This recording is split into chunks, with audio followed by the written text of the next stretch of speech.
Bienvenue au centre de répit aux Quatre Poches de Boucherville. Valmont, que vous voyez, est en train de faire un exercice d'écriture.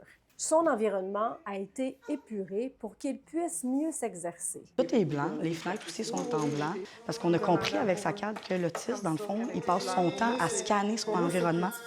Fait que lui, à chaque fois qu'il fait un regard comme ça, il va nommer tout ce qu'il voit. Fait que ça l'épuise mentalement. C'est l'une des nombreuses solutions du programme SACAD, élaboré par Mme Harrison, elle-même autiste. Le schéma corporel est compliqué en autisme.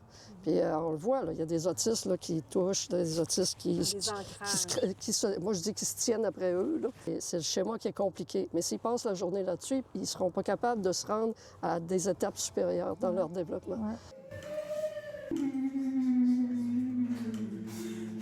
Parce qu'en ce moment, il y a beaucoup de gens dans la salle. Donc, elle est pas invitée à autant de personnes, beaucoup de bruit.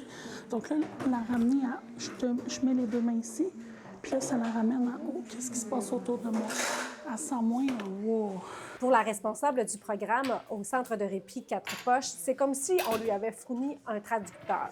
Une personne non autiste peut s'apparenter, mettons, à un ordinateur, on va dire Windows, une personne autiste à un Mac.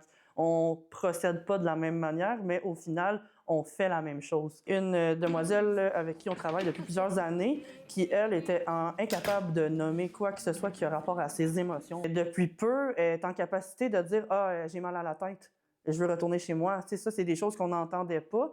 Ou bien le lendemain de cet événement-là qui m'a fait brailler, je vais avouer, là, j'ai trouvé ça tellement beau, j'en suis devenue émue. Elle est venue nous voir « Ah, Audrey, aujourd'hui, ça va bien, ça va mieux ». Pour moi, on a gagné la loterie. Là. Il vient comme fâché parce que je le comprends pas. Depuis un an, cette maman d'un autiste de 31 ans a vu des changements majeurs par rapport à son autonomie. Des fois, il peut arriver qu'il peut se faire des toasts lui-même. Le programme existe depuis 20 ans et a été utilisé un peu partout sur la planète. C'est la première fois qu'on l'applique au Québec. On fait partie des plus bizarres, on va se le dire. Là. Ils vont associer ça à moins de capacité humaine.